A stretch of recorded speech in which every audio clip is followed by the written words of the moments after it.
नमस्कार। आज हम एक बहुत ही अहम मुद्दे पर बात करने वाले हैं। देखिए, अमेरिका की कुछ आर्थिक नीतियां, खासकर जो ट्रंप प्रशासन के समय आईं, उनके टैरिफ ने भारत को विदेश नीति के लिहाज से एक कह सकते हैं एक पेचीदा मोड़ पर ला खड़ा किया।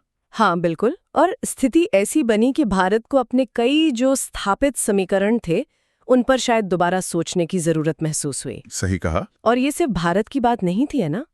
ऐसी नीतियों का असर तो पूरी ग्लोबल सप्लाई चेन और अंतर्राष्ट्रीय संबंधों पर भी पड़ा। बिल्कुल। तो आज हम इसी जटिल भू राजनीतिक संतुलन पर थोड़ी गहराई से बात करेंगे।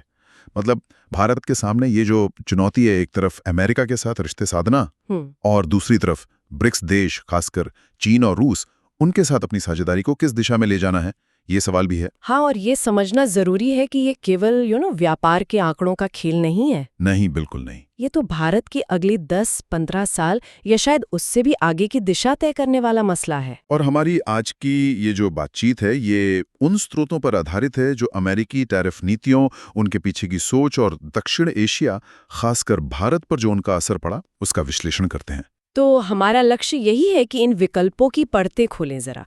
इनमें जोखिम क्या है, अवसर क्या है, दोनों को समझें। हाँ। और इस बात पर भी गौर करें कि आज जो फैसले लिए जाएंगे उनका भारत के भविष्य पर, खासकर अगले दशक के लिहाज से क्या और कैसा असर पड़ सकता है। ठीक है, तो चलिए कोशिश करते हैं इस गुत्थी को सुलझाने की।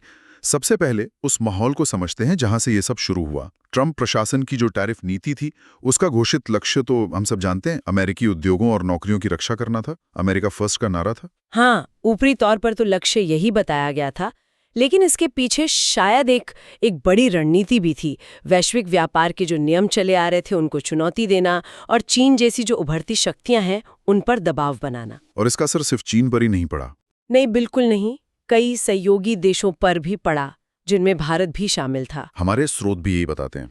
इन टैरिफ्स के कारण भारतीय निर्यातकों को, खासकर टेक्सटाइल में, कृषि उत्पादों में और कुछ मैन्युफैक्चरिंग सेक्टर में, उन्हें अमेरिकी बाजार में अचानक बड़ी लागत और एक अनिश्चितता का सामना करना पड़ा। अब सोचने वाली बात यह है कि जब भारत अपनी अर्थव्यवस्था को तेजी से आगे बढ़ाने और ग्लोबल स्टेज पर अपनी पहचान मजबूत करने की कोशिश कर रहा था, तब ये स्थिति उसके लिए कितनी बड़ी बाधा बनी होगी। यहाँ दिलचस्प बात यह है कि ये दबाव सिर्फ आर्थिक मोर्चे तक ही सीमित नहीं रहा। अच्छा। हाँ, बेशक इसने निर्यात को धीमा करने का और जो करंट अकाउंट डेफिसिट है उस पर असर डालने का जोखिम तो पैदा किया, लेकिन उससे कहीं ज्यादा महत्वपूर्ण इसका रणनीतिक प्रभाव था। रणनीतिक प्रभाव कैसे? इसने भारत को मजबूर किया कि वो अपनी विदेश नीति के जो विकल्प है, खासकर बड़ी शक्तियों के साथ अपने संबंधों का जो संतुलन है, उस पर गहराई से पुनर्विचार करे। यानी आप कह रही हैं कि ये महज एक व्यापारिक नोकझोंक नहीं थी, ये कुछ और बड़ा संकेत दे रही थी। हाँ, आप इसे इस तरह देख सकती हैं कि ये वैश्विक व्यवस्था में जो बड़े बदलाव हो रहे हैं उसका एक लक्षण था। अच्छा। अगर हम इसे बड़ी तस्वीर से जोड़ें तो ये दिखाता है कि कैसे एक ताकतवर देश की घरेलू नीतियां दूसरे देशों के लिए रणनीतिक दुविधाएं पैदा कर सकती हैं। अमेरिका फर्स्ट ने जो स्थापित वैश्विक नियम थे, जो गठबंधन थे, उन पर सवाल खड़े कर दिए। अब भारत जैसे देश के लिए जो अपनी रणनीतिक स्वायत्ता बनाए रखते हुए सबके साथ अच्छे संबंध रखना चाहता है, हाँ, जो भारत की पारंपरिक नीति रही है, बिल्कुल, उसके लिए ये स्थिति खास तौर पर चुनौतीपूर्ण थी। उसे नए सिरे से सोचना था कि इस बदलते माहौल में उसके हित कहाँ ज्यादा सुरक्षित है। और इसी सोच विचार के बीच एक रास्ता शायद ब्रिक्स देशों की ओर जाता हुआ दिखा। हाँ, एक तर्क ये दिया गया कि भाई भारत को ब्रिक्स समूह को और मजबूत करना चाहिए, खासकर चीन और रूस के साथ अपनी आर्थिक और रणनीतिक साझेदारी बढ़ानी चाहिए ताकि अमेरिकी दबाव का मुकाबला किया जा सके। हाँ, ये एक स्वाभाविक प्रतिक्रिया थी उस समय, और स्रोत बताते हैं कि कुछ क्षेत्रों में ये होता हुआ दिखा भी। जैसे उदाहरण के लिए पश्चिमी प्रतिबंधों के बावजूद रूस से रियायती दरों पर तेल खरीदना जारी रखना। हाँ, ये तो काफी चर्चा में रहा। बिल्कुल। या फिर चीन के साथ सीमा विवादों के बावजूद व्यापार जारी रखना। ये कदम आप कह सकती हैं तात्कालिक रूप से अमेरिकी दबाव को कम करने और अपने राष्ट्रीय हितों जैसे ऊर्जा सुरक्षा को साधने के प्रयास के तौर पर देखे जा सकते हैं। सही है, लेकिन यहाँ फिर वही सवाल उठता है कि क्या ये रणनीति वाकई में टिकाऊ है? क्या अगले 10-15 सालों के लिहाज से ये भारत के जो व्यापक हित हैं उनके अनुकूल हैं? कहीं ऐसा तो नहीं कि हम तात्कालिक फायदों के लिए दीर्घकालिक जोखिम उठा रहे हों? ये एक बेहद अहम सवाल है और इसके दोनों पहलू हैं, देखिए। फायदे देखें तो ब्रिक्स पर ज्यादा ध्यान देने से भारत अपनी पारंपरिक रणनीतिक स्वायत्ता की नीति पर कायम रह सकता है। वो किसी एक गुट के दबाव में आने से बच सकता है ना? सही। रूस से ऊर्जा आपूर्ति सुनिश्चित करना, ब्रिक्स देशों के जो बढ़ते बाजार हैं उन तक पहुंच बनाना, ये तो स्पष्ट लाभ नजर आते हैं। हाँ, ये तो है। लेकिन फिर सिक्के का दूसरा पहलू भी है। बिल्कुल। क्या चीन और रूस के इतने करीब जाने का मतलब ये होगा कि भारत अमेरिका और दूसरे पश्चिमी देशों से दूर हो जाए?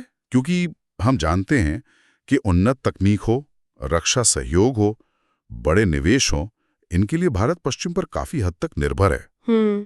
तो क्या ब्रिक्स देश, खासकर अभी के हालात में, उस कमी को पूरा कर सकते हैं? ये एक महत्वपूर्ण सवाल खड़ा करता है कि क्या इस रास्ते पर आगे बढ़कर भारत एक ऐसे ध्रुव के ज्यादा करीब चला जाएगा जहां दूसरा प्रभावशाली ध्रुव यानी अमेरिका और उसके सहयोगी वो उससे शायद रणनीतिक दूरी बना लें? हाँ, ये खतरा तो है। और चीन के साथ भारत के अपने सीमा विवाद हैं, उसकी बढ़ती सैन्य ताकत की चिंताएं भी हैं। वो तो है ही। तो क्या रूस चीन की जो बढ़ती नज़दीकी वाला समूह है उसमें भारत एक बराबरी का साझेदार बना रह पाएगा या उसे एक जूनियर पार्टनर की भूमिका निभानी पड़ेगी? ये सोचना होगा कि आज का ये कदम अगले दशक में भारत को कहाँ खड़ा करेगा, खासकर तब जब वैश्विक शक्ति संतुलन लगातार बदल रहा है। ये वाकई एक जटिल आकलन है। चलिए अब दूसरे विकल्प पर आते हैं, यानी अमेरिका के साथ रिश्तों को बनाए रखना या शायद मुश्किलों के बावजूद उन्हें सुधारने पर ध्यान केंद्रित करना। हमारे स्रोत इस बात पर जोर देते हैं कि तमाम मतभेदों के बावजूद अमेरिका भारत के लिए एक बेहद महत्वपूर्ण तकनीकी, आर्थिक और रणनीतिक साझेदार बना हुआ है। इसमें तो कोई शक नहीं है। अमेरिका आज भी दुनिया की सबसे बड़ी अर्थव्यवस्था है, इनोवेशन का हब है और उसकी सैन्य ताकत भी बेजोड़ है। सही। टैरिफ नीति के बावजूद बातचीत के जरिए शायद कुछ क्षेत्रों में नरमी दिखाकर अपने आर्थिक हितों की रक्षा करनी चाहिए थी। क्या तात्कालिक व्यापारिक नुकसान से बचने के लिए कुछ रणनीतिक समझौते किए जा सकते थे? देखिए, बातचीत के दरवाजे तो कूटनीति में हमेशा खुले रहते हैं, लेकिन सवाल ये है कि किस कीमत पर। स्रोत एक खास मुद्दे का जिक्र करते हैं जहां ये तनाव खुलकर सामने आया, वो था रूस से तेल खरीदने का मसला। हाँ। अमेरिका की तरफ से परोक्ष और अपरोक्ष रूप से दबाव था कि भारत रूस से तेल खरीदना कम करे या बंद कर दे। हाँ, यहाँ बात वाकई दिलचस्प हो जाती है क्योंकि ये सीधे सीधे भारत की ऊर्जा सुरक्षा, जो कि उसकी अर्थव्यवस्था की रीढ़ है, बिल्कुल, और उसकी स्वतंत्र विदेश नीति के दावे से टकराता है। एक तरफ अमेरिकी बाजार और तकनीक तक पहुंच बनाए रखने का आर्थिक तर्क है, तो दूसरी तरफ अपनी ऊर्जा जरूरतें पूरी करने और किसी बाहरी दबाव में ना झुकने का वो रणनीतिक और राष्ट्रीय स्वाभिमान वाला पहलू है। बिल्कुल सही कहा आपने। इस रास्ते के फायदे और नुकसान का अगर विश्लेषण करें तो तस्वीर थोड़ी साफ होती है। हाँ।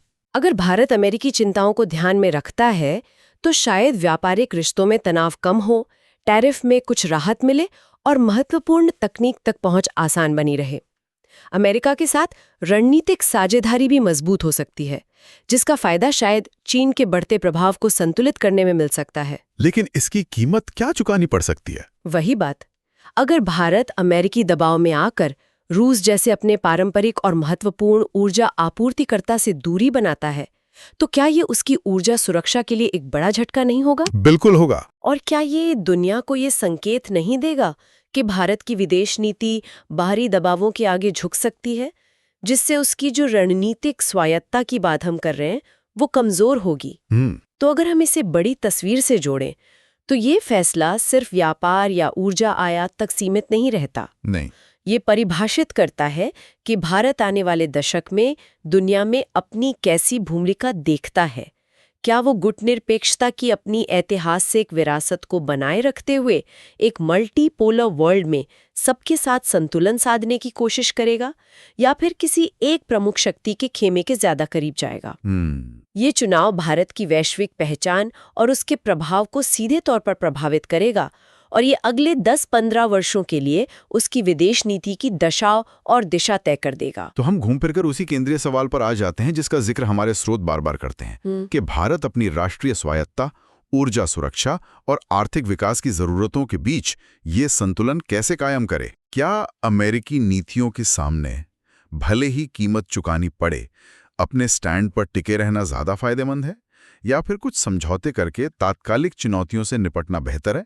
तो इस सब का मतलब क्या निकलता है? भारत के लिए अगले दशक का रास्ता क्या हो सकता है? देखिए, स्रोत साफ तौर पर ये इशारा करते हैं कि इसका कोई सीधा या आसान जवाब नहीं है। नहीं है। ये एक बेहद नाजुक संतुलन साधने जैसा काम है। ये फैसला सिर्फ आज की समस्याओं का हल नहीं है, बल्कि ये अगले 10-15 साल और शायद उससे भी आगे के भारत की वैश्विक स्थिति की नींव रखेगा। बिल्कुल। एक तरफ ब्रिक्स खासकर चीन और रूस के साथ गहरे होते संबंधों का विकल्प है, जिसके अपने रणनीतिक फायदे हैं, जैसा हमने डिस्कस किया। लेकिन साथ ही पश्चिम से दूरी और चीन के बढ़ते दबदबे जैसे जोखिम भी हैं। हाँ। दूसरी तरफ अमेरिका के साथ चलने के आर्थिक और तकनीकी लाभ है, लेकिन रणनीतिक स्वायत्ता और ऊर्जा सुरक्षा पर समझौते का खतरा है। इसका मतलब तो यही हुआ कि हर कदम बहुत सोच समझकर दूरगामी परिणामों का आकलन करके ही उठाना होगा। निश्चित रूप से स्रोत का निष्कर्ष यही है कि भारत को कोई भी फैसला बहुत सोच समझकर लेना होगा, क्योंकि ये सिर्फ विदेश नीति नहीं बल्कि उसकी आर्थिक तकदीर भी तय करेगा। आज चुना गया रास्ता ये निर्धारित करेगा कि अगले दशक में भारत के पास कितनी रणनीतिक गुंजाइश होगी, उसकी अर्थव्यवस्था कितनी मजबूत होगी और दुनिया की बड़ी शक्तियों के साथ उसके संबंध कैसे होंगे। ये केवल प्रतिक्रिया देने का नहीं, बल्कि भविष्य के भारत को सक्रिय रूप से गढ़ने का सवाल है। तो अगर संक्षेप में कहें तो भारत एक ऐसी भू राजनीतिक रस्साकशी के बीच खड़ा है जहां एक और अमेरिका का आर्थिक और रणनीतिक प्रभाव है, तो दूसरी ओर ब्रिक्स देशों खासकर चीन और रूस के साथ संबंधों को साधने की जरूरत। इन दोनों पार्टों के बीच अपनी राष्ट्रीय स्वायत्ता, ऊर्जा सुरक्षा और आर्थिक हितों का संतुलन बनाना ही मुझे लगता है अगले दशक की सबसे बड़ी चुनौती नजर आती है। हाँ, और स्रोत के अंत में एक सवाल उठाया गया है कि क्या भारत इस दोहरे दबाव को सहन कर पाएगा? हाँ। लेकिन शायद हमें इस सवाल से एक कदम आगे जाके सोचना चाहिए। अच्छा, कैसे? असली सवाल शायद ये नहीं है कि भारत इसे सहन कर सकता है या नहीं, वो शायद कर लेगा, बल्कि सवाल ये है कि इन जटिल विकल्पों और दबावों के बीच भारत आने वाले दशक में दुनिया में अपनी किस तरह की भूमिका बनाना चाहता है। ये एक अहम नुक्ता है। क्या वो केवल बाहरी परिस्थितियों पर प्रतिक्रिया देता रहेगा, या फिर इन चुनौतियों को अवसर में बदलकर सक्रिय रूप से अपनी वैश्विक नियति को आकार देगा और अपनी शर्तों पर एक प्रमुख शक्ति के रूप में उभरेगा? ये महज सहन करने का नहीं, बल्कि अगले 10-15 वर्षों के लिए अपनी जगह बनाने और उसे परिभाषित करने का सवाल है। ये वाकई एक गहरा विचार है जो हमें सोचने पर मजबूर करता है। ये भू राजनीतिक संतुलन निश्चित रूप से एक लगातार चलने वाली प्रक्रिया है और आने वाले वर्षों में ये देखना बेहद दिलचस्प होगा कि भारत इस जटिल रास्ते पर कैसे आगे बढ़ता है।